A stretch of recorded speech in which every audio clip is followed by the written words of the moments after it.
Hello,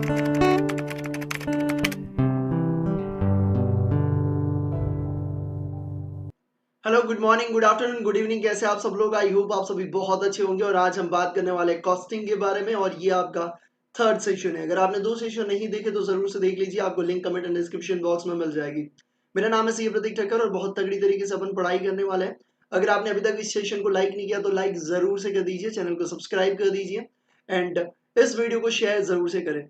अगर आप full costing free में चाहते हैं देखना पूरा का पूरा, तो आप जरूर से स्टडी बडी क्लब एप्लीकेशन को इंस्टॉल करिए। कैसे आपको फ्री में मिलेगा उसके बारे में मैंने आपको डिस्क्रिप्शन में दे दिया है, तो डिस्क्रिप्शन बॉक्स को जरूर से चेक कर लीजिए। वहां से आप सारी चीजें एकदम से आपको ऑर्गेनाइज वे में पूरा का पूरा मिल जाएगा। चलिए, तो सबसे पहले लास्ट सेशन में जो पढ़ा था उसको रिवाइज करते हैं और उसके बाद अपन आगे पढ़ने वाले हैं। तो सबसे पहले अपन ने लास्ट सेशन में देखा था financial accounting and cost accounting के बारे में। अपन ने देखा था what is the difference between financial accounting and cost accounting. उसमें अपन ने देखा था कि फाइनेंशियल अकाउंटिंग जो होता है, ठीक है, मैं ऊपर ऊपर से कुछ पॉइंट्स बता देता हूं तो आई होप आपको समझ में आ जाएगा। अगर अपन बात करें financial accounting, profit and loss को दिखाता है और बिजनेस पोजीशन को दिखाता है, मतलब आपका दिखाता है भैया बैलेंस शीट, और वो किसको देता है?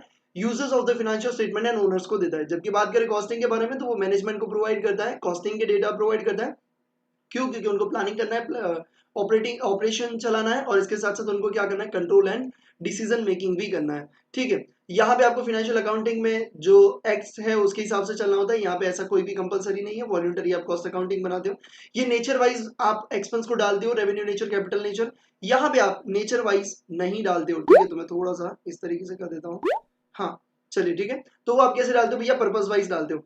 यहाँ पे आपका सिर्फ जो पर्पस होता है फाइनेंशियल में वो रिकॉर्डिंग का होता है। यहाँ पे आपका कंट्रोल का भी होता है, क्योंकि कॉस्ट को आपको कंट्रोल भी करना है। ठीक है, इसके बाद अगर बात करें तो operating result and financial position आपको ये दिखाता है। ठीक है, और एवरी ईयर एंड पे अपन नॉर्मली निकालते हैं, और ये आप कभी भी निकाल सकते हो। ठीक है, जब भी आपको रिक्वायर्ड होती है एज पर डिजायर्ड आप इसे निकाल सकते हो। ठीक है, तो ये कुछ डिफरेंसेस अपन ने देखे थे। थोड़ा सा मैं छोटा हो जाता हूँ। ठीक है, अभी सही है। चलिए, आ जाइए बेटा। ठीक है, इसके बाद अपन ने देखा था कि ये फाइनेंशियल जो होता है वो होल बिजनेस का होता है। ये भैया आपका प्रोडक्ट वाइज भी हो सकता है। ये एग्रीगेट में दिखाता है, ये पर यूनिट में आपको कॉस्ट दिखाता है, मतलब एग्रीगेट में आपको फाइनेंशियल पोजीशंस दिखाता है, कोई भी खर्चा है या कोई भी इनकम है। ठीक है, यहाँ पे अगर अपन बात करें related to commercial transaction and include all the expenses, सारे एक्सपेंसेस को रिकॉर्ड करता है। Cost related to transaction connected with manufacturing से जो रिलेटेड है उसी को यहाँ पे कवर करता है। ये मॉनेटरी इन्फॉर्मेशन को ही दिखाती है, ये नॉन मॉनेटरी को भी दिखाती है, मतलब कितने यूनिट्स प्रोड्यूस किए उसके ऊपर भी डिपेंडेंट होता है जब अपन बजटरी बनाते हैं। ठीक है, ये एक्चुअल फैक्ट्स एंड फिगर्स के ऊपर भैया काम करता है, उसी को दिखाता है। ठीक है, जबकि यहाँ पे पार्शियल एक्चुअल होता है, पार्शियल एस्टिमेट होता है। एस्टिमेट क्यों भैया? आप एस्टिमेट बनाते हो, स्टैंडर्ड बनाते हो, बजटरी बनाते हो। डिटेल में देखना है तो लास्ट सेशन में सब समझाया बेटा। Reference can be made to the company law, कोई अगर केस है तो उसको आप रेफरेंस देके उसके जजमेंट के हिसाब से आगे जा सकते हो। यहाँ पे ऐसा कोई भी रेफरेंस पॉसिबल नहीं है। Not provided information on the efficiency, efficiency पे कोई भी इन्फॉर्मेशन प्रोवाइड नहीं करता, जबकि कॉस्टिंग आपको एफिशिएंसी पे इन्फॉर्मेशन प्रोवाइड करता है। कैसे? लास्ट सेशन में पूरा डिटेल में समझाया बेटा।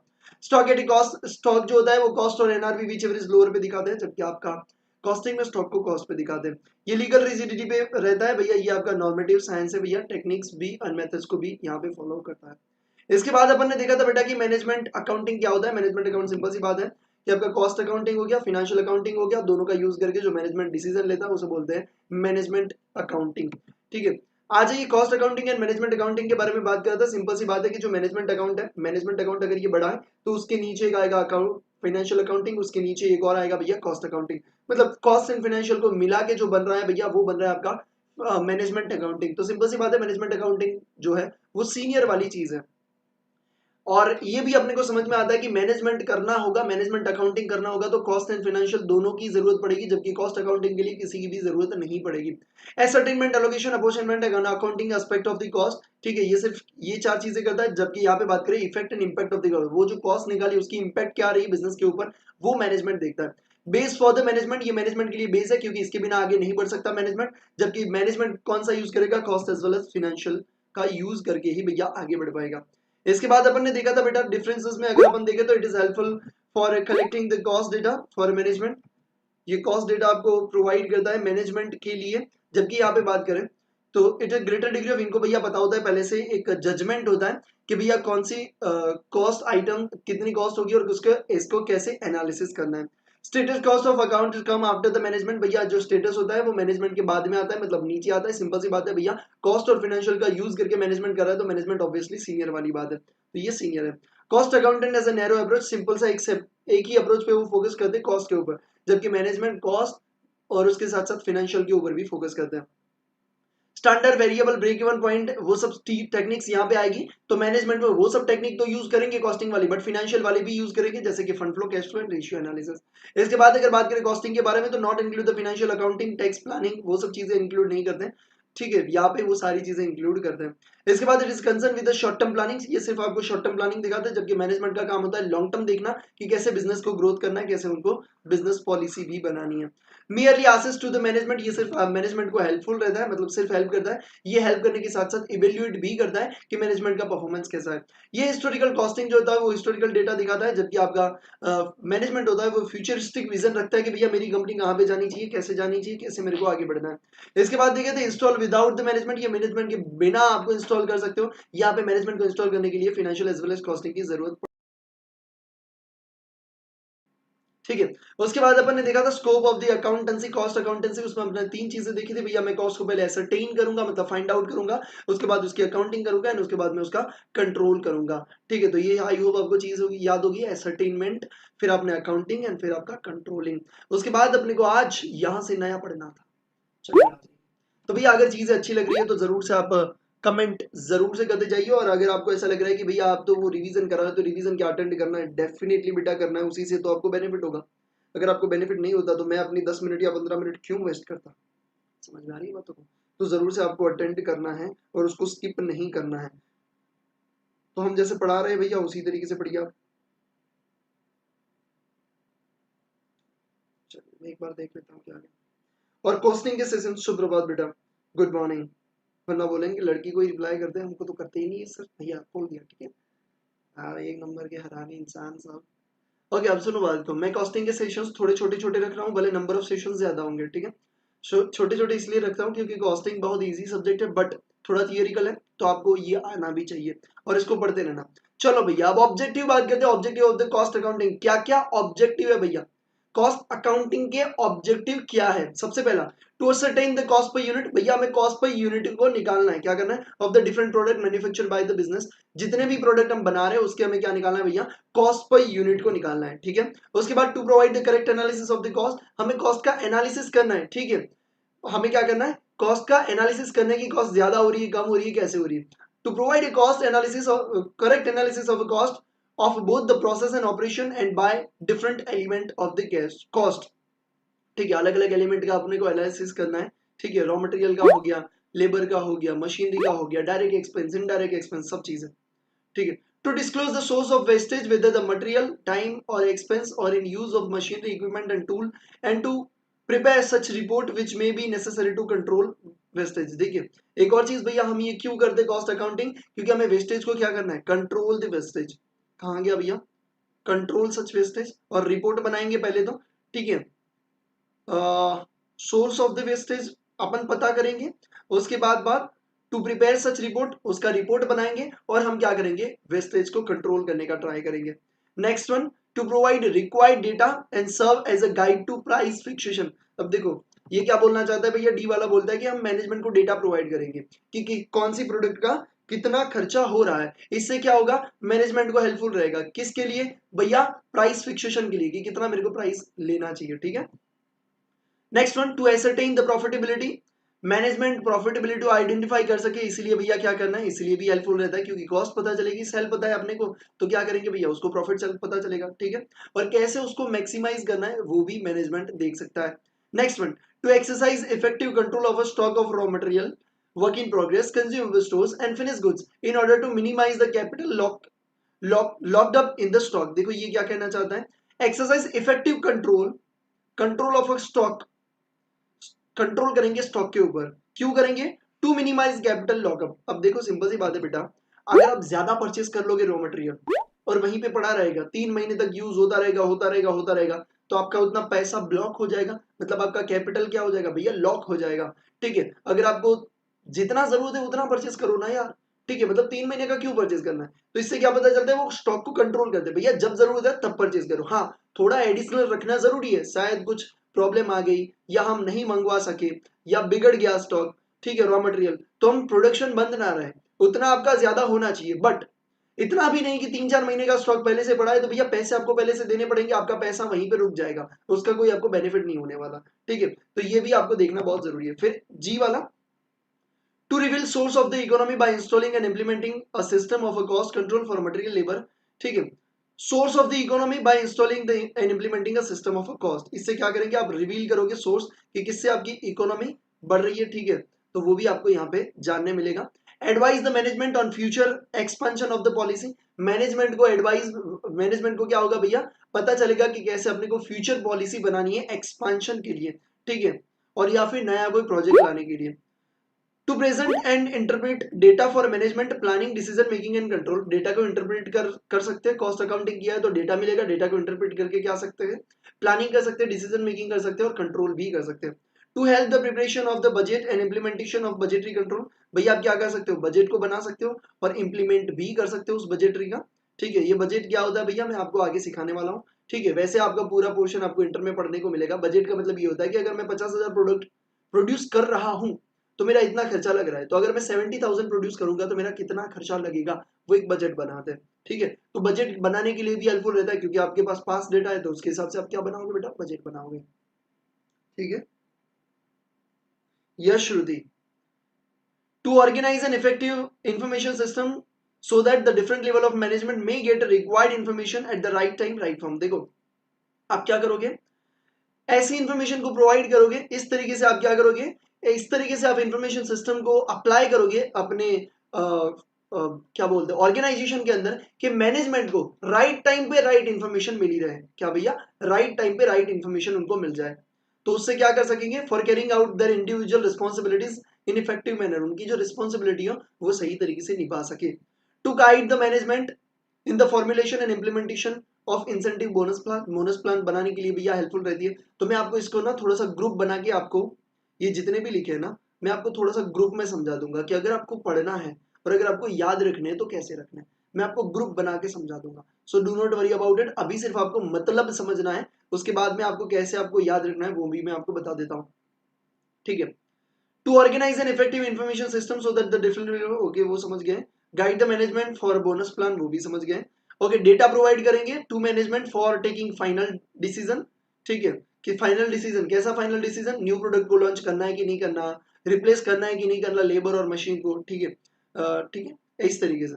To help in supervising working of a punch card accounting और data processing through computer, computer से आप कितने लेबर आए कितने गए उसको भी आप क्या कर सकते हो भैया, सुपरवाइज कर सकते हो।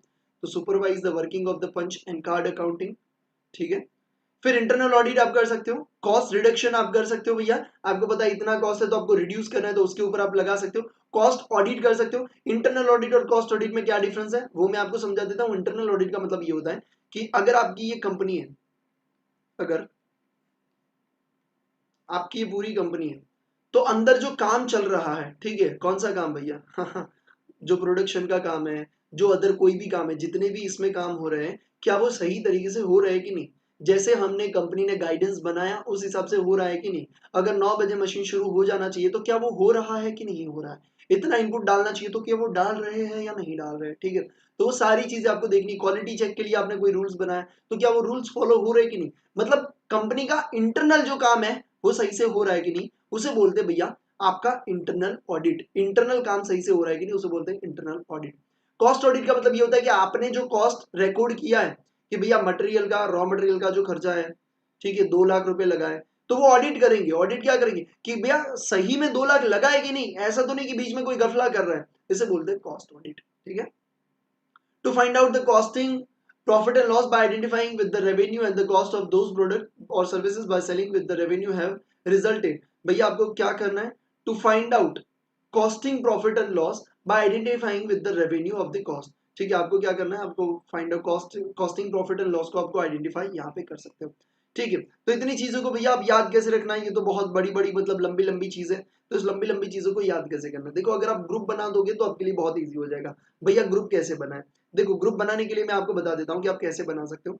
हम अलग अलग पॉइंट को हाईलाइट करते हैं। जैसे कि मैनेजमेंट रिलेटेड काफी सारे पॉइंट है, हाँ भैया मैनेजमेंट रिलेटेड, तो हम पहले मैनेजमेंट रिलेटेड चीजों को हाईलाइट कर ले, हाँ भैया कर लेते हैं। चलिए, तो पहले वाला कॉस्ट का है, कॉस्ट पर यूनिट का है, तो उसको हम कॉस्ट से हाईलाइट करते हैं, तो हम उसे सी लिखते हैं, मतलब आपको समझ में आ जाएगा ये कॉस्ट वाला है। देखो यहाँ पे कॉस्ट दिख रहा है, हाँ भैया ये भी कॉस्ट का है, एनालिसिस करना है। पहले में कॉस्ट पर यूनिट को आइडेंटिफाई करना है, दूसरे में कॉस्ट को एनालिसिस करना है। तो देखो कॉस्ट के रिलेटेड कितने हैं वो अपन हाईलाइट करते हैं, मैनेजमेंट के रिलेटेड कितने हैं वो भी हाईलाइट करते हैं।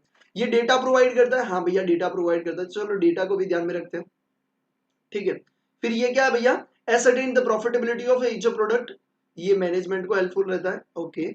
ये डेटा किसको प्रोवाइड करता है, मैनेजमेंट को प्रोवाइड करता है, ठीक है। तो अगर मैं बात करूं ये एमडी लिख दूं, मैनेजमेंट को डेटा प्रोवाइड करेंगे, ये सिर्फ क्या करेंगे, एसर्टेनमेंट ऑफ द प्रॉफिटेबिलिटी, ठीक है, मैनेजमेंट प्रॉफिटेबिलिटी आइडेंटिफाई करेंगे, ठीक है। उसके बाद अगर मैं देखूं मैनेजमेंट, ये भी मैनेजमेंट वाला है, ठीक है। मैं पहले सिर्फ ऐसे ही हाईलाइट कर रहा हूँ, एक काम करता हूँ अलग से हाईलाइट करता हूँ, ताकि, क्योंकि भैया मैंने ना रेट से तो बहुत चीजें हाईलाइट की है, मैं आपको करवा देता हूँ, ठीक है। ये आपके लिए बहुत इजी हो जाएगा याद करना, ये कॉस्ट वाला हो गया, ये कॉस्ट वाला हो गया, ठीक है, दो कॉस्टिंग वाले। अगर मैं बात करूँ तो ये आपका डेटा है, ये मैनेजमेंट है, ओके, ये भी मैनेजमेंट है, ये आपका डेटा है, ओके, ये डेटा किसको, मैनेजमेंट को प्रोवाइड करता है, ओके। फिर अपन देखते क्या क्या चीज है भैया, ये भी आपका मैनेजमेंट है बेटा, देखो ये वाला मैनेजमेंट को क्या प्रोवाइड करते हैं, राइट टाइम पे राइट इन्फॉर्मेशन प्रोवाइड करते हैं। गाय ये भी मैनेजमेंट है, हाँ भैया, ठीक है। ये फाइनेंशियल डिसीजन, ये डेटा प्रोवाइड करता है मैनेजमेंट को, ओके। फिर आपका आता है ये दो ऑडिट वाला है, ये कॉस्ट वाला है, ठीक है। चलो आ जाइए, अब देखो मैं हाईलाइट करता हूँ, ऐसे आप कर लेना अपनी बुक में। ये कॉस्ट को सी कर लेते हैं बेटा, ठीक है। तो कॉस्ट वाला अपना कितना हो गया भैया, मेरा कॉस्ट वाला हो गया एक, कॉस्ट पर यूनिट को आइडेंटिफाई करना, हाँ याद रहता है, कॉस्ट का एनालिसिस करना, हाँ याद रहता है, एंड तीसरा कॉस्ट रिडक्शन करना। कॉस्ट की कितनी, तीन चीजें, कॉस्ट पर यूनिट आइडेंटिफाई करना, कॉस्ट एनालिसिस करना, एंड कॉस्ट रिडक्शन करना। तो चलो तीन पॉइंट तो आपको इजीली याद रह गए, कॉस्ट वाले तीन पॉइंट याद रह गए। चलो तो इसको अपन हटा देते हैं, मतलब कॉस्ट वाला हो गया, हाँ भैया हो गया। अब देखो इजीली आपको याद रह जाएगा सारी चीजें। अब देखो अभी अपन बात करते हैं मैनेजमेंट के लिए, ठीक है। तो मैनेजमेंट में दो तरीके से अपन हाईलाइट करेंगे, एक सिंपल मैनेजमेंट, जो मैनेजमेंट को खुद को कोई काम करना है, और दूसरा मैनेजमेंट को डेटा से काम करना है। तो मैनेजमेंट को डेटा से काम करना है तो उसको मैं बोलूंगा एमडी। जैसे कि ये डेटा प्रोवाइड करता है प्राइस फिक्सेशन के लिए, तो ये हो जाएगा एमडी, मैनेजमेंट को डेटा प्रोवाइड करना, क्यों, प्राइस फिक्सेशन के लिए, ठीक है। तो ये आपका हो गया मैनेजमेंट को डेटा प्रोवाइड करना है, ओके। ये क्या है, मैनेजमेंट है सिर्फ प्रॉफिटेबिलिटी वाला, हाँ भैया, तो ये सिर्फ मैनेजमेंट है। अगर मैं बात करूं ये सिर्फ मैनेजमेंट है, हाँ भैया ये सिर्फ मैनेजमेंट है। ये एमडी है, हाँ भैया एमडी है। देखो अभी आपको सिर्फ लिखना है, मैं आपको कैसे याद करना है वो भी बता देता हूँ, ठीक है। फिर आपका है ये मैनेजमेंट राइट इन्फॉर्मेशन प्रोवाइड करना चाहिए, तो ये राइट टाइम पे, ये भी मैनेजमेंट डेटा में जाएगा, क्योंकि राइट टाइम पे राइट इन्फॉर्मेशन मिलनी चाहिए। ये भी ये मैनेजमेंट को गाइड करता है, सिर्फ मैनेजमेंट है। ये डेटा प्रोवाइड करता है फाइनेंशियल डिसीजन के लिए, हाँ भैया, ठीक है। तो इतनी चीजें आपको समझ में आ गई, एमडी और एम वाली, हाँ भैया। अब देखो उसको कैसे याद रखना है वो मैं आपको बता देता हूँ।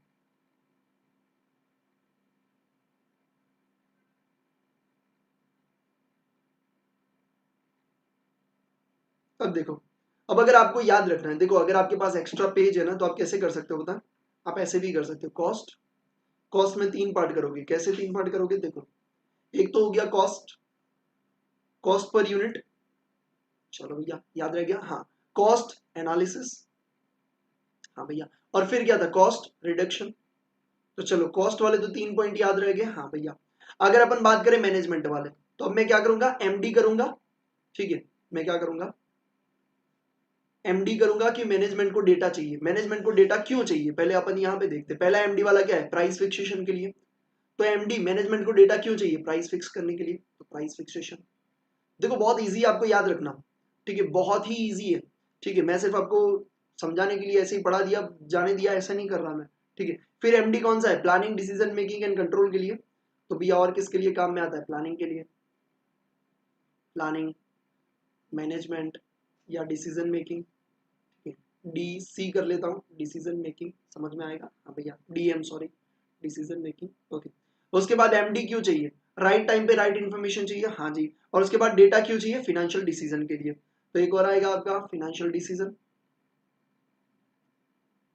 और एक क्या आएगा भैया, राइट टाइम पे चाहिए,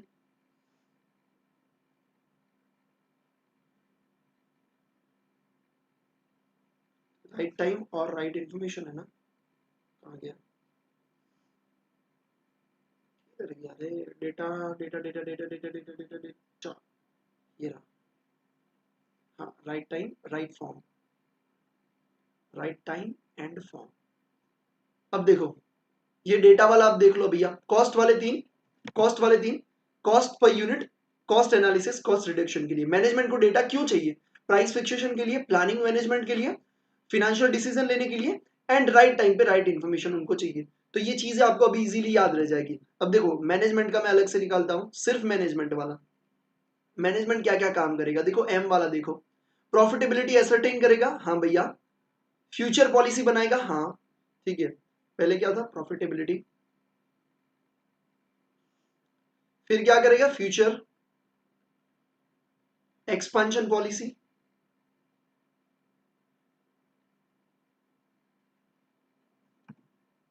ठीक है। फिर क्या था बेटा आपका मैनेजमेंट के लिए? मैनेजमेंट क्या था? Formulation and implementation bonus plan के लिए, हाँ भैया बोनस प्लान के लिए।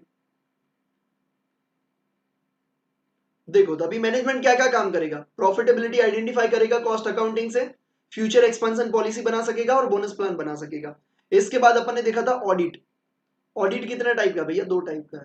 कौन सा? एक तो इंटरनल ऑडिट, एक कौन सा होता है बेटा? Cost audit. अब देखो ये सारे के सारे पॉइंट मैंने इसमें कवर कर लिए, ठीक है। 80% पॉइंट आपके, 90% कॉस्ट पॉइंट आपके यहाँ पे कवर हो चुके हैं और इजीली आपको याद रह जाएंगे। कॉस्ट के अलग अलग पॉइंट, एमडी के अलग, एम के अलग, ऑडिट के अलग। अब ये आपको इजीली, भैया इतना बड़ा क्वेश्चन हमने कभी याद रखने का सोचा नहीं था, अब देख लो भैया आपको इजीली याद रह जाएगा। कॉस्ट का तीन, cost per unit, analysis, reduction. MD का price fixation, planning management, financial decision and right time पे उनको इन्फॉर्मेशन चाहिए। मैनेजमेंट के लिए वो प्रॉफिटेबिलिटी डिसाइड करेगा, फ्यूचर एक्सपेंशन पॉलिसी और बिजनेस प्लान भी बनाएगा। और ऑडिट दो तरीके के होते हैं, इंटरनल एंड कॉस्ट ऑडिट। तो ये सब चीजें क्या है भैया? ये आपका है objective of cost accounting. Cost accounting के ये ऑब्जेक्टिव्स है, बहुत इजीली आपको याद रह जाएंगे। अगर आपको लिखना है तो आप जरूर से इसे लिख सकते हो। मैंने इस तरीके से आपको अलग अलग हाईलाइट करके दे दिया है, ये बहुत ईजी रहेगा आपको याद रखने के लिए, ठीक है। तो इस तरीके से आप अगर आप पढ़ोगे कोई भी पॉइंट्स को, अगर मैं थियरी सब्जेक्ट भी पढ़ा रहा हूँ तो अगर अपने को पॉइंट कहीं पे याद रखने की जरूरत है तो इस तरीके से कर सकते हैं। अब आपको इजीली याद रहेगा। कॉस्ट का तीन है, ऑडिट दो तरीके का होता है भैया, मैनेजमेंट डेटा चार तरीके से, मैनेजमेंट तीन है, ठीक है। तो आपको इजीली याद रह जाएंगे इतने सारे पॉइंट। चलो भैया आ जाइए, नीचे आ जाते हैं। और अब ये क्या कहना चाहते हैं? आ जाओ। Broadly speaking the above objectives can be regrouped under the following three heads. भैया पूरे ऊपर जो दिया ना उसको हम थ्री ग्रुप्स में डिवाइड कर सकते हैं, ठीक है। मतलब मोटे मोटे एक अगर ग्रुप बना दें, ठीक है, तो ये तीन ग्रुप बनेंगे। तीन कौन से? Ascertain and data analysis of the cost and income by product, ठीक है। Ascertainment and analysis of cost and income, पहला बोल रहा है कि ascertainment of cost and income, ठीक है। एंड एनालिसिस भी करना है। Accumulation and utilisation of cost data in control purpose to have minimum possible cost. क्या करना है भैया? Cost data for control purpose. Control purpose यहाँ पे है, क्यों? क्योंकि मिनिमम पॉसिबल कॉस्ट आपको लेके आना है। The objective is achieve through fixation of target. Achieve कैसा होगा? जब आप टारगेट को फिक्स करोगे, ठीक है, और इससे क्या करोगे? एक्चुअल को एसरटेन करोगे। पहले आपने टारगेट टारगेट फिक्स किया कि मेरा कॉस्ट इतना ही होना चाहिए, फिर आपने क्या किया? एक्चुअल को एसरटेन किया, और फिर क्या किया? कंपैरिजन किया of the actual with the target, ठीक है। और फिर क्या करोगे? रीजंस को एनालिसिस करोगे, एनालिसिस ऑफ द रीजन कि भैया मेरा खर्चा क्यों बढ़ा, उसके रीजंस को एनालिसिस करोगे। Last one, providing useful data. Useful data provide करते हो to the management for taking decisions, ठीक है। तो ये तीन में आप अलग अलग तरीके से मोटा मोटा आप क्या कर सकते हो भैया? ग्रुप बना सकते हो। तो आई होप आपको ये समझ में आ गया होगा। मैंने जैसे C M D M D M D M लिखा है वो आप जरूर से कर सकते हो। अगर आपको ये हाईलाइट वाली पूरी बुक चाहिए तो आप जरूर से मुझे कमेंट करके बता सकते हो, या जैसे मैंने पूछा बताया ऐसे आप ज्वाइन कर लीजिए बैच को, कॉस्टिंग के फ्री लेक्चर्स पूरे के पूरे देखने के लिए, और वहां पे आप मेरे को मैसेज कर सकते हो, या मेरा नंबर भी आपके पास है, आप यहाँ से भी मेरे को मैसेज कर सकते हो। चलिए अब बात करते हैं advantage of cost accounting. Cost accounting के बेनिफिट क्या होंगे, ठीक है। अब देखो आप कॉस्ट अकाउंटिंग करते क्यों? सबसे बड़ी बात है भैया हम कॉस्ट अकाउंटिंग कर रहे हैं, ठीक है, हमने ऑब्जेक्टिव तो देख लिया, हमें ये बताओ कि हमें फायदा क्या होगा, ठीक है। किसी भी चीज को काम करने का अगर फायदा नहीं पता चलता तो हम काम नहीं करते। जैसे आप किसी लड़की के पीछे जाते हो तो आप अपना फायदा ही देखते हो भाई, लॉन्ग टर्म गोल, ठीक है। तो क्यों जाते हो? कुछ फायदा है तभी तो जाते हो। भैया फायदा नहीं होता तो हम कोई काम नहीं करते, ठीक है। सिंपल सा चैट का रिप्लाई भी नहीं आता है ना, ठीक है, ऐसा होता है भाई। तो आ जाओ भैया। तो आप कहीं जब जगह पे ब्लॉक हो चुके हो तो अभी अपन बात करते हैं सिर्फ एडवांटेजेस के बारे में, और कोई बात नहीं करेंगे, सीधा एडवांटेजेस ऑफ कॉस्ट अकाउंटिंग के बारे में बात कर लेते हैं। तो क्या क्या एडवांटेज है? सबसे पहला, profitable and unprofitable activities are disclose. मतलब भैया जब आप कॉस्टिंग करोगे, कॉस्ट अकाउंटिंग जब आप करोगे, ठीक है, तो आपने प्रोडक्ट ए का कॉस्ट अकाउंटिंग किया, प्रोडक्ट बी का किया, अब आप देखोगे ए का कॉस्ट लग रहा है 1 लाख रुपए और हम उसे बेच रहे हैं भैया 98,000 में, मतलब हमें घाटा हो रहा है भैया, लॉस हो रहा है कितने का? 2,000 का। जबकि आप प्रोडक्ट बी देखोगे 1 लाख की कॉस्टिंग है और आप उसे बेच रहे हो 1,10,000 में, मतलब आपको वहां पे 10,000 का प्रॉफिट हो रहा है। मतलब आपको पता चलेगा कि कौन सी मेरी एक्टिविटी है जो प्रॉफिटेबल है और नॉन प्रॉफिटेबल है। अनप्रॉफिटेबल की जगह नॉन प्रॉफिटेबल वर्ड ज्यादा शूट करेगा, तो मेरे ख्याल से नॉन प्रॉफिटेबल होना चाहिए, नॉन प्रॉफिटेबल। और अगर आप बोलोगे भैया ये पता चलेगा तो हम क्या करेंगे? भैया हम वेले थोड़ी ना बैठे रहेंगे, अपने को पता चला कि प्रोडक्ट ए से हमको बेनिफिट नहीं हो रहा, तो हम क्या करेंगे? प्रोडक्ट ए को हम एलिमिनेट कर देंगे, मतलब हम उसको हटा देंगे। एलिमिनेट करना मतलब हटा देना, अभी तो आप सीरियल्स देखते होंगे, एलिमिनेट हो गया, ठीक है, तो हटा देना। तो उसको क्या कर रहे हैं भैया? हटा देंगे हम, प्रोडक्ट ए को बनाना ही बंद कर देंगे, या तो उसे कम कर देंगे। भैया हम कम क्यों करेंगे? अगर लॉस हो रहा है तो हम कम क्यों करें? हम उसको एलिमिनेट ही करेंगे। नहीं बेटा, ऐसा नहीं होता, कई बार आपको ना प्रैक्टिकली सोचना पड़ता है। ऐसा हो सकता है कि जो कस्टमर है आपकी प्रोडक्ट ए को ज्यादा पसंद करता है और उसी को परचेस करना चाहता है, बट उसके चक्कर में वो बी को परचेस करके लेके जाता है। मतलब ये तो लेके जा रहा है, ऐसा होता है कि भैया ए भी ले रहा हूं तो एक काम करता हूँ इसी कंपनी की भी प्रोडक्ट भी ले लेता हूँ। तो हो सकता है कि आपकी जो ए है ना वो आपकी बी की सेल करवा रही है, ठीक है, तो आपको क्या करना पड़ेगा? दोनों को रखना पड़ेगा, ठीक है, प्रोडक्ट एंड प्रोडक्ट दोनों को रखना पड़ेगा। तो प्रॉफिटेबल अनप्रॉफिटेबल एक्टिविटी को आप आइडेंटिफाई कर सकोगे और क्या करोगे? स्टेप स्टेप लोगे, कौन से? उसको एलिमिनेट करोगे, मतलब हटा दोगे, क्लोज कर दोगे, या उसको क्या करोगे? कम कर दोगे, ठीक है। तो आई होप आपको समझ में आ गया पहले वाला। दूसरा, it enables a concern to measure the efficiency and then maintain and improve it. भैया आपको कॉस्ट अकाउंटिंग से पता चलता है कि एफिशिएंसी कितनी है, उससे आप क्या करोगे? अगर एफिशिएंसी अच्छी है तो उसको मेंटेन करने का ट्राई करोगे, अगर अच्छी नहीं है तो उसे इंप्रूव करने का ट्राई करोगे। मेंटेन एंड इंप्रूव कैसे होता है? नए नए बोनस प्लान लेके आते हो, ठीक है, बोनस प्लान आप लेके आते हो तो इससे क्या होता है? लोग मोटिवेट हो जाते हैं, एम्प्लॉय मोटिवेट हो जाते हैं, अच्छी तरीके से काम करने लग जाते हैं, ठीक है। तो ये क्या होता है भैया? एफिशिएंसी को मेजर करते हैं। कैसे मेजर करेंगे भैया? हमने सोचा कि इतना प्रोड्यूस होना चाहिए एक दिन में, 1 घंटे में, उतना नहीं हो रहा तो अपने को पता चल जाएगा कि भैया एफिशिएंसी कम है। अगर अच्छा प्रोड्यूस हो रहा है, उससे ज्यादा हो रहा है, हमें पता चल जाएगा एफिशिएंसी बहुत अच्छी है, ठीक है। देखो आ जाओ पढ़ लेते हैं, मैंने ऑलरेडी यहाँ पे कुछ कुछ चीजें हाईलाइट की है। Measures the efficiency, this is done with the help of a valuable data made available for the purpose of the comparison. Comparison के लिए आपको डेटा है। For example, if the material spent upon a pair shoes is 2015 560 and for a similar pair shoes amounting to देखो भैया ये सब बोल रहा है कि पहले आपने 2015 में 560 रुपए का खर्चा किया एक शूज को बनाने के लिए, वैसा सेम शूज बनाने के लिए आपने 600 का खर्चा किया, मतलब आपको पता चलेगा कि इस साल आपका खर्चा ज्यादा हो रहा है, ठीक है। तो एफिशिएंसी को आप क्या कर सकते हो? मेंटेन कर सकते हो एंड इंप्रूव भी कर सकते हो। नेक्स्ट, एक और बेनिफिट कौन सा है भैया? It provides the information upon which estimate and tender are based. भैया ये आपको ना इन्फॉर्मेशन प्रोवाइड करता है ताकि आप क्या दे सको? एस्टिमेट दे सको या तो टेंडर दे सको। भैया ये एस्टिमेट का तो समझ में आता है, टेंडर का मतलब क्या होता है? देखो अगर आपको कोई प्राइवेट काम करना है तो आप उसे एस्टिमेट देते हो, ठीक है। फॉर एग्जांपल कंस्ट्रक्शन की बात करें, अगर आप कंस्ट्रक्शन का बिजनेस कर रहे हो तो आपको पता है कि एक मकान बनाने में, एक शॉप बनाने में आपको कितना खर्चा लगेगा, तो आप उस हिसाब से एस्टिमेट दोगे। और एस्टिमेट कैसे दे पाओगे? आपके पास अगर आपने कोई पास्ट में काम किया है, आपने देखा होगा कि यार एक शॉप बनाने में ना, मैंने लास्ट ईयर बनाई थी, मेरे को 8 लाख रुपए का खर्चा लगा था, ठीक है, और मैंने उससे सिर्फ 9 लाख लिए थे, बट यार मेरे को तो 3 लाख का तो प्रॉफिट होना चाहिए, तो मैं इस बार 11 का कोटेशन डालूंगा। तो क्या होगा? ये कैसे पता चला? एस्टिमेट कैसे किया? आपने कॉस्ट अकाउंटिंग किया था, इसीलिए आपको ये बेनिफिट हुआ, एडवांटेज हुआ। हाँ, टेंडर का मतलब क्या होता है? टेंडर आप फाइल कर दो, जो गवर्नमेंट होती है, ठीक है, गवर्नमेंट को अगर ब्रिज बनाना है, ठीक है, तो वो क्या कहेगी? सारे कॉन्ट्रैक्टर को क्या कहेगी कि भैया आप अपना टेंडर भरिए। टेंडर भरिए मतलब कोटेशन दीजिए कि आप इस ब्रिज को बनाने का कितना रुपये देंगे। वैसे गवर्नमेंट सामने से बताती है कि ये जो टेंडर है वो 15 लाख का है। इसका मतलब ये होता है कि गवर्नमेंट 15 लाख रुपए देने के लिए रेडी है, ठीक है, 15 लाख रुपए रेडी है देने के लिए। और आप भी अपना टेंडर भरिए, मतलब आप अपना प्राइस बताइए कि आप कितना लोगे। अब इसमें होता क्या पता है? कंपटीशन बहुत ज्यादा होता है, मतलब 5 कॉन्ट्रैक्टर हैं तो पांचों को पता है कि भैया हमें ना कम प्राइस रखनी है। क्यों कम प्राइस रखनी है? क्योंकि हमें ये काम चाहिए, ठीक है। तो गवर्नमेंट ने तो बोला 15 लाख, एक कॉन्ट्रैक्टर ने भैया डाल दिया 17 लैक्स, दूसरा डालेगा 16, तीसरा डालेगा 12 लाख, चौथा डालेगा 10 लाख, फिर पांचवा डालेगा भैया 11 लाख। तो जिसका सबसे कम होगा उसको क्या मिल जाएगा? ये कॉन्ट्रैक्ट मिल जाएगा। बट ये टेंडर आप कैसे फील कर सकोगे? जब आपने पास में कोई काम किया है, आपको पता होगा कि इतना इतना खर्चा होगा। तो ये कॉस्ट अकाउंटिंग आपको एस्टिमेट एंड टेंडर के लिए भी हेल्पफुल रहता है। Good morning Prashun. ठीक है, गर्लफ्रेंड से बात कर रहे थे बेटा, इतना लेट आए हैं?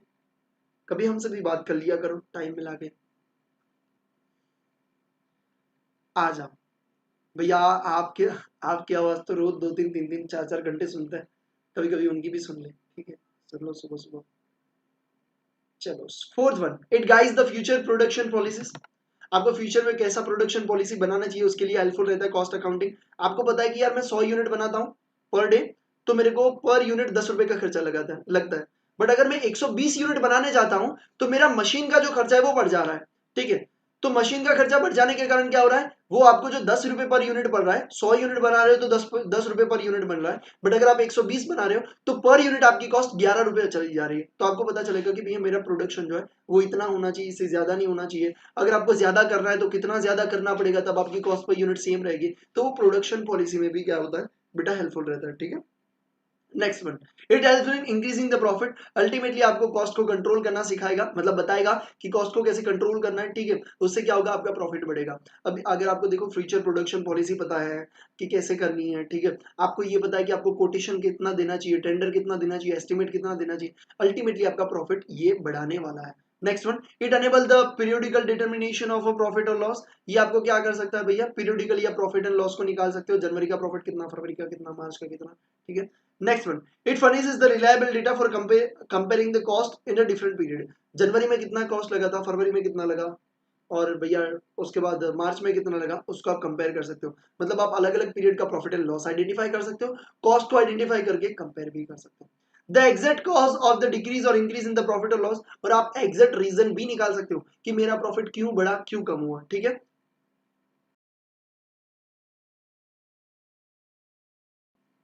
ठीक है, तो आप डिफरेंट डिफरेंट, अब देखो जनवरी का प्रॉफिट आपने ढूंढा, ठीक है, फरवरी का भी ढूंढा, तो जनवरी में 10 लाख का प्रॉफिट था, फरवरी में 6 लाख हो गया। तो आप आइडेंटिफाई करोगे यार कौन से रीजन है जिसके कारण मेरा प्रॉफिट कम हुआ। तो आप देखोगे आइल्ला पहले तो सेल कम हुई है, दूसरा आप देखोगे आइल्ला मेरा रॉ मटेरियल का कॉस्ट बढ़ गया, क्यों, क्योंकि मेरी डिमांड कम थी तो मैंने रॉ मटेरियल कम मंगवाया तो पर यूनिट मेरा क्या हो गया, प्राइस बढ़ गया, तो मेरी टोटल कॉस्ट भी बढ़ गया। तो आपको एग्जैक्ट कॉज, एग्जैक्ट रीजन पता चलेंगे कि मेरा प्रॉफिट एंड लॉस क्यों इंक्रीज या तो डिक्रीज हुआ है। ठीक है, नेक्स्ट वन, कॉस्ट अकाउंटिंग। आप कहोगे भैया आप अंदर से क्यों पढ़ के मतलब हमें नहीं बता रहे हो, बेटा जो चीज अंदर लिखी है वही मैं आपको बोल के बता रहा हूँ। ठीक है, तो अगर आप इतना हेडिंग भी पढ़ लेते हो, अंदर पढ़ने की जरूरत मेरे को नहीं लगती। Even this is regular class, ठीक है, मेरे को नहीं लग रही। अगर आपको लग रहा है पढ़ना है तो भैया पढ़ सकते हो, बाकी इसमें और कुछ भी चीजें नहीं है। ठीक है, कुछ भी चीजें नहीं है।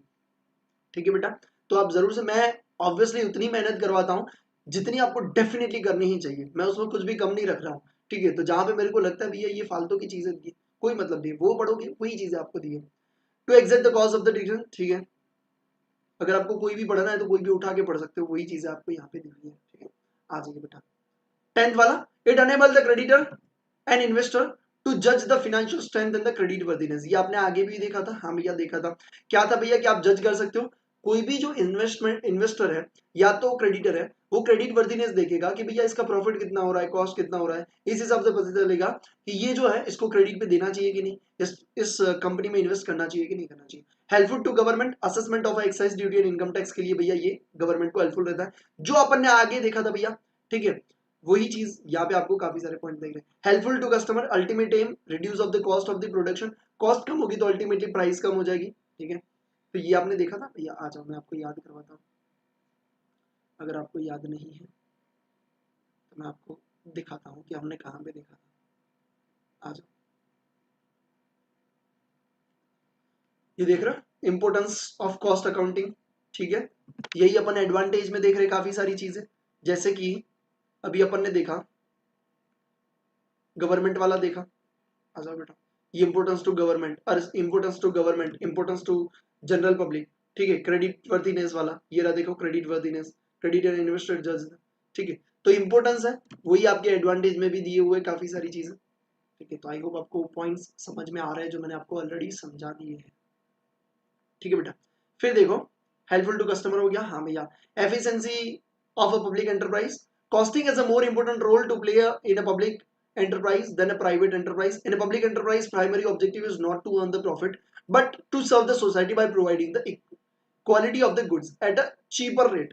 भैया जो पब्लिक एंटरप्राइज होती है, ठीक है, पब्लिक एंटरप्राइज मतलब गवर्नमेंट वाली एजेंसीज की बात करें तो उनका क्या होता है, उनका मेन पर्पस क्या होता है, मेन पर्पस, चलो यहाँ पे मैं हाईलाइट करूंगा पब्लिक एंटरप्राइज का, अगर मैं मेन पर्पस की बात करूं, उनका प्राइमरी ऑब्जेक्टिव क्या है, not to earn profit, profit earn करने का नहीं है, but to serve the society by providing quality goods at cheaper rate. ठीक है, तो यहां पे क्या होगा भैया, therefore whatever limited information the usual profit and loss account can be given in a case of a private enterprise, it is not available in case of public enterprise। तो public enterprise में भैया यहाँ पे profit and loss का कोई बात ही नहीं है। The efficiency of a public sector can be best judged by comparing the cost of the production।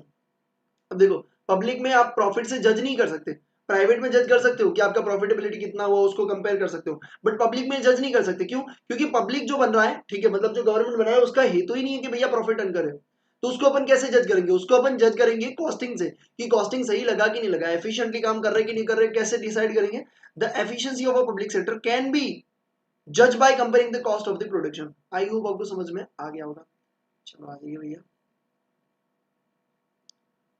ठीक है, तो यहाँ पे आपका कॉस्ट अकाउंटिंग स्टैंडर्ड शुरू हो रहा है। तो जितना अभी तक मैंने पढ़ाया 13 पॉइंट्स यहाँ पे आपको दिए हुए, ठीक है, मैं 13 पॉइंट्स आपको यहाँ पे हाईलाइट करने के लिए पहले से मैं रख रहा हूँ। ठीक है, तो ये वाले जो पॉइंट्स है, ये वाले पॉइंट्स आई होप आपको समझ में आए होंगे। बेटा कोई भी डाउट है आप मुझे जरूर से कमेंट करिए, मैं आपको कमेंट में रिप्लाई कर दूंगा।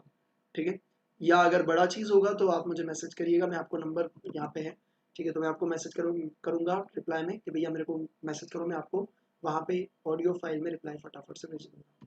ठीक है बेटा, तो ये सब चीजें मैंने आपको यहाँ पे बता दी है।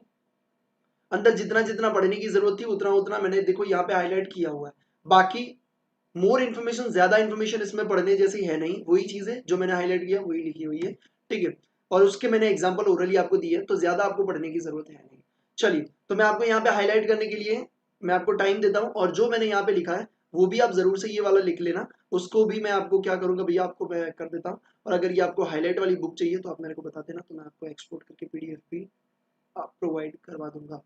ठीक है, तो यहाँ पे मैं हाईलाइट करने के लिए रखता हूँ एक और चीज, अगर देख लेते हैं कि उसके बाद क्या अपना कॉस्ट अकाउंटिंग स्टैंडर्ड, तो कॉस्ट अकाउंटिंग स्टैंडर्ड पूरा का पूरा मैं आपको याद करवा दूंगा। ठीक है, 1 to 24 पूरा का पूरा आपको याद रह जाएगा। ठीक है, एक ही बार में मैं आपको एक स्टोरी बताऊंगा और उस स्टोरी के फॉर्म में आपको पूरा का पूरा याद रह जाएगा। ठीक है, तो आपको इसको याद कैसे रखना, इसमें से एमसीक्यू आता है, हाँ भैया 2 से 4 मार्क्स आपके इसमें से आ जाएंगे, तो आपको 2 से 4 मार्क्स बचाने के लिए वो सेशन को जरूर से देखना। ठीक है, तो वो सेशन में आपको 15 से 20 मिनट का ही बना के अपलोड करूंगा स्पेसिफिक इसके लिए, ताकि आपको सिर्फ उसी पे फोकस करना है। ठीक है, तो ये चीज भी आप जरूर से फोकस कर लेना। अगर अभी अपलोडेड नहीं है तो रिसेंटली जरूर से जरूर अपलोड हो जाएगा। कमेंट करके बताइए आपको क्या चाहिए कि नहीं चाहिए। ठीक है, तो अगर मैंने अपलोड नहीं किया है तो आप मुझे बता दीजिए, तो मैं अपलोड कर दूंगा। उसके बाद अपना कॉस्टिंग का एम अपन देख लेते हैं। हाँ जी भैया, फिर इसके बाद अपना कितना बाकी है, 1 2 3, ठीक है, आ जाइए। तो अभी अपन बात कर लेते हैं, बाद में मैं हाईलाइट करने के लिए टाइम दे देता हूँ। एक काम करता हूँ, पहले ये जो अपने को C S cost accounting standard में बाकी रख रहा हूँ उसको मैं अलग सेशन में अपलोड करूंगा, 15 से 20 सेशन वाले में। ठीक है, 13 पॉइंट को रिपीट करना है, ये श्योर बेटा। 13 point efficiency of public enterprise. Public enterprise का अगर आपको एफिशिएंसी चेक करना है, नॉर्मली अगर आप अपनी एफिशिएंसी चेक करना है कि आपका बिजनेस कैसा चल रहा है, तो आप क्या देखोगे, प्रॉफिट एंड लॉस देखोगे कि भैया जनवरी में मेरा प्रॉफिट इतना था, फरवरी में बढ़ गया, मतलब मेरी एफिशिएंसी बढ़ी है, मैं अच्छा काम कर रहा हूँ। ठीक है, बट पब्लिक एंटरप्राइज जिनका ऑब्जेक्टिव प्रॉफिट का है ही नहीं, ठीक है, जिनका ऑब्जेक्टिव प्रॉफिट का है ही नहीं, तो भैया उसका हम एफिशिएंसी कैसे देखें, उसका एफिशिएंसी देखने के लिए हम कॉस्ट को देखेंगे। मतलब जनवरी में कॉस्ट इतना हुआ था, फरवरी में कम हो गया, अगर कॉस्ट कम हुआ एफिशिएंसी अच्छी है, अगर कॉस्ट बढ़ा है एफिशिएंसी थोड़ी कम हो रही है। तो यहाँ पे अगर पब्लिक एंटरप्राइज का एफिशिएंसी देखना है तो आप प्रॉफिट को नहीं देख सकते, क्योंकि मेन मोटिव प्रॉफिट का है ही नहीं। समझ में आ रही है बात? पब्लिक एंटरप्राइज मतलब जो गवर्नमेंट चला रही है, ठीक है, ऐसे एंटरप्राइजेस। अब कॉस्टिंग एड टू मैनेजमेंट, ये एड्स नहीं है, एड, ठीक है, एड मतलब हेल्प। समझ में आ रही है बात? कॉस्टिंग एड टू मैनेजमेंट, अगर नहीं याद रहता तो भैया लिख दीजिए हेल्प। ये कॉस्टिंग कैसे मैनेजमेंट को हेल्पफुल रहेगा, मैनेजमेंट को कॉस्टिंग कैसे हेल्पफुल रहेगा, सबसे पहला प्लानिंग। मतलब अगर मैनेजमेंट को प्लान बनाना है तो कॉस्टिंग से ये क्या कर सकेगा, प्लान बना सकेगा, डिसीजन ले सकेगा, पहले प्लान बनाएगा फिर डिसीजन लेगा। ठीक है, एंड फिर क्या करेगा उसको भैया, कंट्रोल करेगा। तो देखो यहाँ पे क्या है भैया, कंट्रोलिंग यहाँ पे आपको दिया हुआ है। ठीक है, चलिए अपन अंदर से पढ़ लेते हैं कि क्या क्या चीजें यहाँ पे दिया हुआ है, कैसे कैसे लिखा हुआ है। ठीक है, आ जाइए। Planning is a thinking in advance. Planning क्या है भैया? एक एडवांस थिंकिंग है, that is looking ahead and deciding in advance what to do. Deciding, planning क्या है? डिसाइडिंग कि फ्यूचर में अपने को क्या करना है, हाउ टू डू कैसे करना है, एंड व्हेन टू डू मतलब कब करना है। अब फ्यूचर आप डिसाइड नहीं करते हो, ठीक है, आप पहले से डिसाइड करते हो फ्यूचर में कि कब करना है, कैसे करना है। समझ रहे हो बात को? मैं प्लानिंग की बात कर रहा हूँ। ठीक है, when to do and who is to do, मतलब ये कौन करेगा, ये क्या है, ये प्लानिंग है। ये प्लानिंग क्या करता है, कौन करता है? मैनेजमेंट करता है। मैनेजमेंट का क्या करता है भैया? प्लानिंग करता है, डिसीजन लेता है कि कब करना है नया प्रोडक्शन, कैसे करना है, कौन करेगा, कौन से टाइम पे करना है, ये सब चीजें भैया मैनेजमेंट करेगा। In planning the management is concern with the laying down the objectives and determining in course of the action to be followed. भैया प्लानिंग में मैनेजमेंट क्या करता है?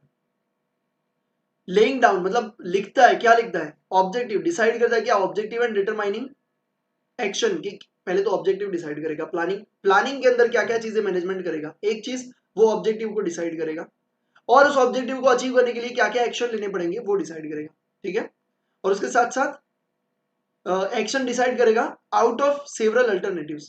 काफी सारे अल्टरनेटिव होंगे, हम ऐसे भी प्रोडक्शन कर सकते हैं, ऐसे भी कर सकते हैं, नाइट शिफ्ट से कर सकते हैं, एक्स्ट्रा पे आउट देके कर सकते हैं, ठीक है, ऐसे भी कर सकते हैं।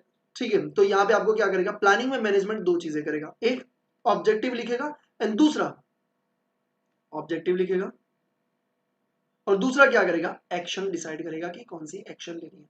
डिसीजन मेकिंग, प्लानिंग करने के बाद मैनेजमेंट क्या करेगा? डिसीजन लेगा।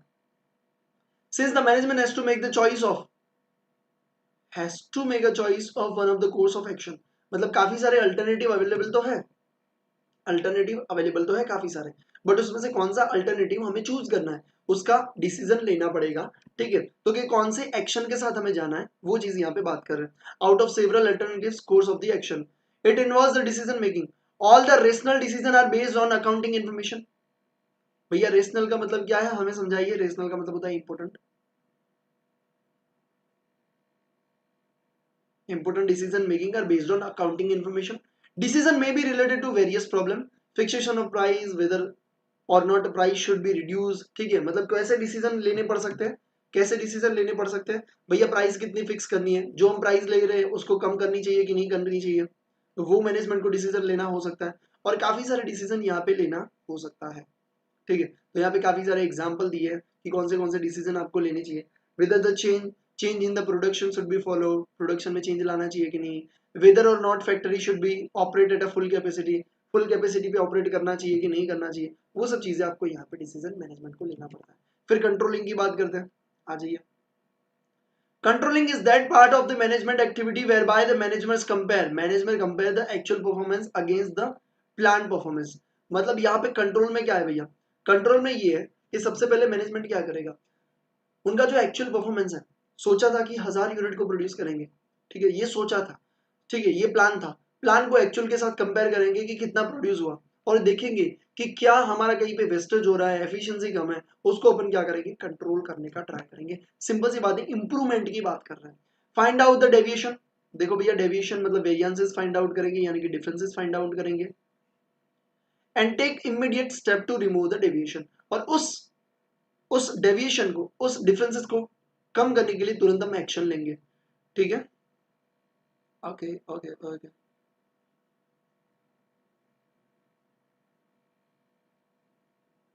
ठीक है, प्लानिंग एंड कंट्रोलिंग इंटरलिंक है। इंटरलिंक क्यों बोल रहे भैया? कि अगर प्लान नहीं किया होगा तो कंट्रोल कैसे करोगे? अगर आपको पता ही नहीं है कि आपको कितना प्रोड्यूस करना था, तो आप कंट्रोल ही क्या करोगे? एक्चुअल के साथ कंपेयर कब करोगे? जब आपने प्लान किया होगा तब। ठीक है, तो manager can not control unless he has plan, ठीक है, कोर्स ऑफ द एक्शन। ठीक है, okay. The above function of the management cannot be satisfactorily carried out by the financial accounting because of its limitation. Cost accounting is a very helpful in performing the function. ठीक है, cost accounting आपको बहुत helpful रहता है planning के लिए, decision making के लिए एंड कंट्रोल के लिए। ठीक है, तो इतनी चीजें आपको यहाँ पे दी हुई है। एड टू मैनेजमेंट कॉस्टिंग की अगर अपन बात करें, एड टू मैनेजमेंट, तो आपको तीन चीजें देखनी है, planning, decision making and controlling. ठीक है, तो ऐसा ही क्वेश्चन 3 वाला चीज यहाँ पे भी अपना आया था। देखो ये क्या था? स्कोप ऑफ अकाउंटेंसी, आपको याद रखना है। यहाँ पे क्या है बेटा? ये स्कोप की बात कर रहे हैं, अकाउंटेंसी का स्कोप क्या है, और वो costing aid to management. Accountancy का स्कोप क्या है, cost ascertainment, cost accounting and cost controlling. जबकि aid to management, costing aid to management, उसमें आपको तीन चीजें लेनी है भैया, ठीक है, planning, decision making and controlling. तो ये तीन चीजों आप दोनों जगह से हाईलाइट मतलब याद रखना है आपको, ठीक है। तो यहाँ पे अपना क्या होता है भैया, ये सेशन को एंड करने से पहले मैं आपको ये हाईलाइट करने के लिए टाइम दे देता हूँ, आप इसे हाईलाइट कर दीजिए, उसके बाद मैं इस सेशन को एंड करने वाला हूँ। तो पहले आप ये वाला लिखना है तो लिख लीजिए, ये वाला प्राइस फिक्सेशन वाला अगर आपको लिखना है तो जरूर से लिख लीजिए। मैं आपको यहाँ पे टाइम दे देता हूँ, ठीक है, मैं पूरा कर देता हूँ इसको। ठीक है, अगर आपको ये सेशन अच्छा लगा है तो उसको लाइक जरूर से करिए, शेयर करिए, सब्सक्राइब करिए अमेजिंग हमारी चैनल को। और अगर आप पूरा कॉस्टिंग फ्री में चाहते हैं तो जरूर से डिस्क्रिप्शन में दी गई प्रोसेस को फॉलो करिए और आपको पूरा पूरा फ्री में मिल जाएगा। अगर नहीं समझ में आता कैसे करना है तो आप जरूर से मैसेज कर सकते हो। पेड क्लास के लिए जाना है तो भी आप मेरे को मैसेज कर सकते हो। Eight lowest price best quality वाले एजुकेशन आपको यहाँ पे मिल जाएगी। डेली रिवीजन अपन करते हैं कितनी बार, वो सब चीजें आपको बताया तो मेरे को बताने की जरूरत नहीं है। एंड यस लेट्स गो भैया, अगर आप थियरी वाली चीजें एंजॉय कर रहे हो तो डेफिनेटली आप प्रैक्टिकल में तो बेहतरीन एंजॉय करोगे। ठीक है, तो वो भी आप जरूर से देख सकते हो, डेमो लेक्चर्स आपको काफी सारे मिल जाएंगे, काफी चैप्टर्स अपलोड किए हुए यूट्यूब पे एंड हमारे एप्लीकेशन में भी। तो मैं फुल स्क्रीन कर रहा हूँ और फिर मैं अलग अलग पार्ट को स्क्रीन पे दिखाऊंगा, आप हाईलाइट कर लेना और सेशन एंड हो जाएगा। हाईलाइट करने के बाद आप इस सेशन को लीव कर सकते हो, लाइक करने के बाद, एक प्यारी सी कमेंट करने के बाद। Thank you so much.